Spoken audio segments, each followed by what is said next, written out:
இன்றைக்கு பாராளுமன்றத்துல வெள்ளவேன் கடத்தல் இது போல இன்னும் மோசமான சில விஷயங்களை எல்லாம் ஜனாதிபதி அனுரகுமார் திசாநாயக் அவங்க பாராளுமன்றத்துல காரசாரமா கதைச்சிருக்கிற சொந்தங்களே.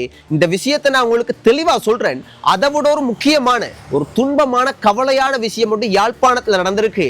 இந்த போட்டோல பாக்குறீங்க, இந்த தம்பி தவில் வித்துவான், நல்ல அழகான முறையில தவில் வாசிக்கக்கூடிய ஒரு திறமையான நபர்.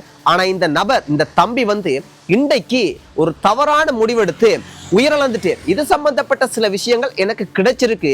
இருந்தாலும் உண்மை என்ன பொய் என்ன அப்படின்றத நம்ம தெரியாம கதைக்க கூடாது. ஏற்கனவே அந்த உயிரிழந்த தம்பி அந்த நபரினுடைய அம்மா அப்பா சொந்த பந்தங்கள் எல்லாருமே ஏற்கனவே கவலையில் இருப்பாங்க. அப்ப நாங்களும் கதைச்சு மேலும் கவலைப்படுத்த கூடாது. இருந்தாலும் மேலோட்டமா என்ன நடந்திருக்குன்னு நான் உங்களுக்கு மேலோட்டமா சொல்றேன். இந்த தம்பி உயிரிழந்த அந்த தவில் வித்துவான். இந்த தம்பி சின்ன வயசுலயே தவில் வாசிக்கிறத பழகி அவ்வளவு அழகா தவில் வாசிக்குமாம். கோவில்கள்ல கோவிலுக்கு வரவங்க இந்த நபர் இந்த தம்பி தவில் வாசிக்கிறது அவ்வளவு விருப்பப்பட்டு கேட்பாங்களாம். இதனாலேயே நிறைய கோவில்களுக்கு இந்த நபரை தவில் வாசிக்கிறதுக்கு கூப்பிடுவாங்களாம். நேத்து புங்குடுதீவுல இருக்கிற ஒரு கோவில் ஒன்றுக்கு தவில் வாசிக்கிறதுக்கு போயிருக்கிறேன். அதெல்லாம் முடிச்சிட்டு வந்ததன் பிற்பாடு ஏதோ ஒரு சின்ன ஒரு சண்டை, என்ன பிரச்சனை எனக்கு தெளிவா தெரியாது.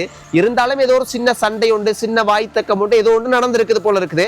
அந்த கோவில்ல இல்ல, யாரோ ஒரு நபரோட வந்ததன் பிற்பாடு வேற ஏதோ ஒரு நபரோட என்னமோ நடந்திருக்கு. அந்த விஷயம் எனக்கு தெளிவா தெரியாது. அப்ப ஏதோ ஒன்று நடந்திருக்குது. இன்றைக்கு ஒரு கோவிலுக்கு போறதுக்கு கூப்பிட்டு இருக்கிறாங்க. ஆனா அந்த கோவிலுக்கு வாசிக்கிறதுக்கு ஒரு போகை இல்லை. இது தனிப்பட்ட பிரச்சனையா, இல்லடா தவில் வாசிக்க போன இடத்துல ஏதாவது பிரச்சனை நடந்திருக்குதா, இல்லடா வேற ஏதாவது சிக்கல, என்ன பிரச்சனைன்றது எனக்கு தெளிவா தெரியாது. ஆனாலும் ஏதோ ஒரு மனக்கசப்பு, ஏதோ ஒரு பிரச்சனையோடு நடந்திருக்குது, போகை இல்லை. போகாத சமயத்துல இன்றைக்கு அவர் அங்க போகாம ஒரு தவறான முடிவொன்று எடுத்து உயிரிழந்துட்டு.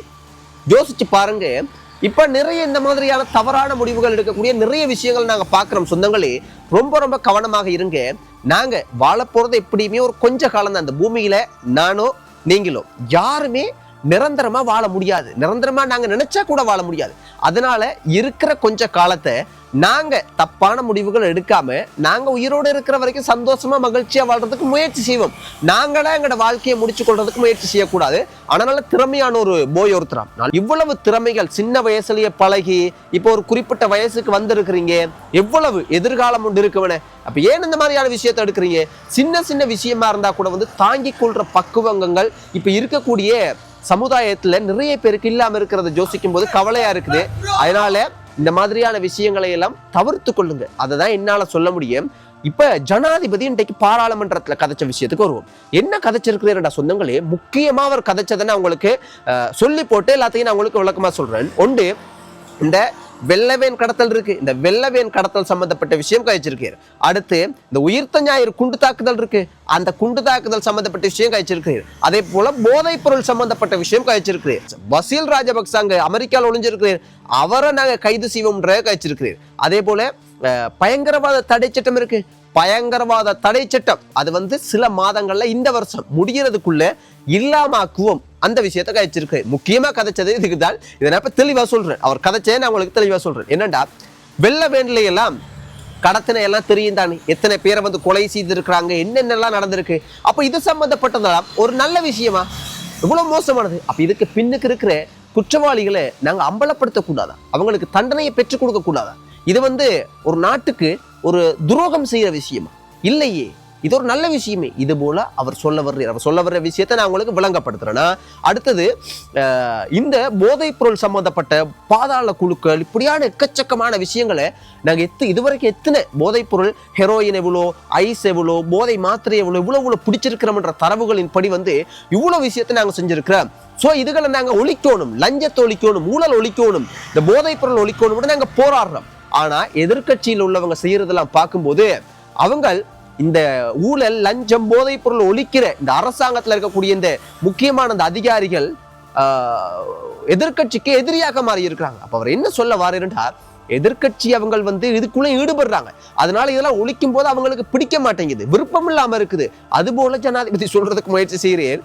அடுத்தது இந்த பயங்கரவாத தடை சட்டம், பயங்கரவாத தடை சட்டம்ன்றது 40 வருஷத்துக்கும் அதிகமா வந்து இந்த விஷயம் இருக்குது. இதை வந்து இல்லாமக்கல்ல, இது வந்து உண்மையாகவே ஒரு நாட்டுக்கு வந்து சில விஷயங்கள் இதுல தவிர்க்கப்பட வேண்டியிருக்கு. அதனால நாங்க பயங்கரவாத தடை சட்டத்தை கிட்டத்தட்ட அந்த பயங்கரவாத தடை சட்டத்தை நாட்டில் இல்லாமக்கிறதுக்கான அவ்வளவு விஷயமும் நாங்க செஞ்சிட்டோம். இன்னும் சில விஷயம் தான் இருக்குது.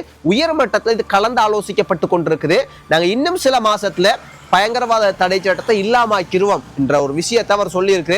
ஆனா இன்னொரு சட்டம் ஒன்று கொண்டு வரும். ஏனென்றா உங்களுக்கு தெரியும், நிறைய பயங்கரமான குற்றங்கள் எல்லாம் செய்யறாங்க, மோசமான சம்பவங்கள் எல்லாம் நடக்குது.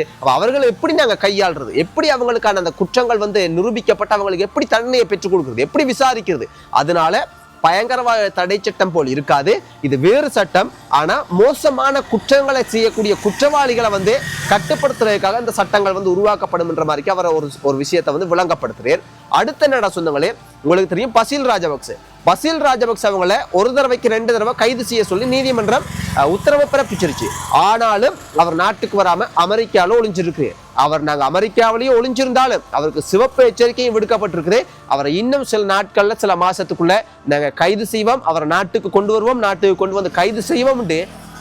அனுரகுமார் திசாநாயக் அவங்க அவ்வளவு கட்சா, அவ்வளவு தைரியமா ஆள் கதைக்குது. இதை பார்க்கும்போது என்ன நினைக்கிறீங்க நீங்க? உண்மையாகவே பெரிய விஷயம். ஒரு அமெரிக்காவுக்குள்ளுக்கு ஒளிஞ்சிருக்கிற ஒருத்தரை கைது செய்யறதுன்றதெல்லாம் சர்வ சாதாரண விஷயம் இல்லை, லேசுப்பட்ட விஷயம் இல்லை. அப்போ அந்த அளவுக்கு இந்த நாட்டை ஒரு வழி கொண்டு வரணும்ட்டு ஆள் வந்து ஒரு ஒரு ஒரு முடிவோட தான் இருக்கு என்று நினைக்கிறேன். அடுத்து இந்த உயிர்த்த ஞாயிறு தாக்குதல், இந்த உயிர்த்த ஞாயிறு குண்டு தாக்குதல் இருக்கு. அதுல 269க்கும் அதிகமான சொந்தங்கள் வந்து உயிரிழந்திருந்தாங்க. அவர் என்ன சொல்றாருன்னா, இன்றைக்கு பாராளுமன்றத்தை காய்ச்சிருக்க ஜனாதிபதி இந்த உயிர்த்த ஞாயிறு குண்டு தாக்குதலுக்கு பின்னுக்கு இருக்கிறது வேற யாரும் இல்லை, ஒரு தனிப்பட்ட ஒரு அரசியல் லாபத்துக்காக, ஒரு குடும்ப அரசியலுக்காக, இந்த குடும்ப அரசியல் அதிகாரத்தை தக்க வச்சு கொள்றதுக்காக இந்த தாக்குதல் நடந்திருக்குண்டு. மறுபடியும் இது நான் உங்களுக்கு தெரியும், சில வருஷத்துக்கு முதல் தேர்தல் சமயத்தில் அவர் கழிச்சிருப்பார். ஆனா மறுபடியும் இந்த விஷயத்தை பாராளுமன்றத்துல வந்து மறுபடியும் அதை வந்து உறுதிப்படுத்துகிறார். அவரோட கதை மறுபடியும் எங்க போகுதுண்டா, மஹிந்த ராஜபக்ச அவர்களினுடைய வட்டத்துக்குள்ளதான் இது இருக்கு அப்படின்றதான் அவர் சுத்தி வளைச்சென்ன நேரடியாவே அதை தான் அவர் சொல்ல வர்றார். ஸோ இதுக்கு பின்னுக்கு அவங்க தான் இருக்கிறாங்க நாங்க அப்படின்ற. அப்ப இந்த மாதிரி பல விசாரணைகள் நடக்கும்போது இந்த எதிர்கட்சி இவங்கெல்லாம் வந்து நிறைய விஷயங்களை எல்லாம் மக்களுக்கு போராட்டம் பண்ற மாதிரி காட்டுறாங்க. நிறைய விஷயங்களை வந்து ரகசிய உளவு தகவல் எல்லாம் வந்து பாத்தீங்கன்னா இவங்க அம்பலப்படுத்த பாக்குறாங்கன்ற நிறைய விஷயம் அரசாங்கத்துக்கு எதிராக நடக்குது இல்லோ. அதுக்கு அவர் என்ன சொல்ல வாரேருண்டா, நாங்க அதாவது ராணுவத்தை வந்து கொச்சைப்படுத்துற மாதிரி எல்லாம் இந்த அரசாங்கம் செய்துன்ற நிறைய விமர்சனம் வார காரணத்தினால அவர் என்ன சொல்றாருண்டா, ஜனாதிபதி நாங்க ராணுவத்தை எந்த இடத்துலையும் கௌரவப்படுத்துறதுக்கு நாங்க வந்து அந்த பிழையை பண்ண மாட்டோம், நாங்க கௌரவப்படுத்துவோம், நாங்க எல்லாமே செய்வோம். ஆனால் ராணுவத்துக்குள்ளுக்கு கூட சில குடும்ப அரசியலுக்காக, சில அதிகாரத்துக்காக, சில அரசியல் ஆக்களினுடைய தனிப்பட்ட வேலைக்காக சிறிய குழுக்கள் ராணுவத்துக்குள்ளுக்கும் இருந்து வேலை செய்திருந்தா, அதுக்கு அவங்க அடிபணிச்சிருந்தா அவர்களை நாங்க தண்டிப்போம், நாங்க பின்வாங்க மாட்டோம். அவங்க ஒழிய முடியாது, ராணுவத்துக்குள்ளுக்கு இருக்கிறன்ற காரணத்தினால் ஒழிய முடியாது, அரசியல்வாதி என்ற காரணத்தினால் ஒழிய முடியாது, நாங்க பின்வாங்க மாட்டோம், அவங்கள தண்டிப்போம் அப்படின்ற மாதிரி ஜனாதிபதி சொல்லி இருக்கிறேன். இது எல்லாத்தையும் விட முக்கியமானதுடா, இவ்வளவு மோசமான வெள்ளவேன்ல கடத்தினது, குண்டு தாக்குதல், இப்படி ஏகப்பட்ட மோசமான குற்றங்களை எல்லாம் செய்து போட்டு இது காலம் கடந்து போகும்போது காலத்தினுடைய மணல் துகள்களால இதெல்லாம் மறைக்கப்பட்டவங்க நினைச்சிட்டு இருந்திருப்பாங்க. ஆனா ஒரு போதும் அதை நடக்காது, நாங்க அதுக்கு இடமளிக்க மாட்டோம்னு ஜனாதிபதி கொஞ்சம் கடும் தொனியில இன்றைக்கு பாராளுமன்றத்துல கழிச்சிருக்கிறேன். இது எல்லாத்தையும் பத்தி நீங்க என்ன நினைக்கிறீங்க சொந்தங்களே? இதெல்லாம் அரசியலா, உண்மையாக ஜனாதிபதி அனுரகுமார் திசாநாயக் அவங்க மனசுல இருந்து உணர்வு பூர்வமா கதைக்கிறீரா? நீங்க என்ன நினைக்கிறீங்கன்றத உங்களோட கருத்துக்களை சொல்லுங்க. குட் நைட், ஸ்வீட் ட்ரீம்ஸ், பாய்.